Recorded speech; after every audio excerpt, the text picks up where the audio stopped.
અમદાવાદના ચાંદખેડા વિસ્તારમાં ખાદ્ય પદાર્થોની ગુણવત્તા સામે ગંભીર સવાલો ઊભા કરતી ચોંકાવનારી ઘટના સામે આવી છે।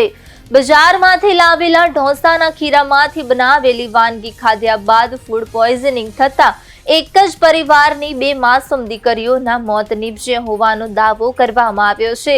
જ્યારે બાળકીઓના માતા પિતાની હાલત પણ ગંભીર છે અને તેઓ હોસ્પિટલમાં સારવાર હેઠળ છે। ચાંદખેડાની મારુતિ પ્લાઝા રેસિડેન્સીમાં રહેતા ગૌરીશંકર પ્રજાપતિએ દાવો કર્યો છે કે 1 એપ્રિલ સાંજે મારો દીકરો આયુષી રોડ પર આવેલી ઘનશ્યામ ડેરીમાંથી ઢોસાનું ખીરું લાવ્યો હતો। રાત્રે તેણે ઢોસા બનાવીને ખાધ્યા બાદ બીજા દિવસે સવારે તેને ઉલટીઓ શરૂ થતા હોસ્પિટલમાં દાખલ કરવો પડ્યો હતો। આ બીમારી ઢોસા ખાવાથી થઈ છે તેની જાણ ન હોવાથી મારી પુત્રવધુ અને 3.5 વર્ષની પુત્રીએ પણ તે ખાધું હતું, જેથી તેમને પણ ઉલટીઓ થવા લાગી અને તમામને હોસ્પિટલ ખસેડાયા હતા।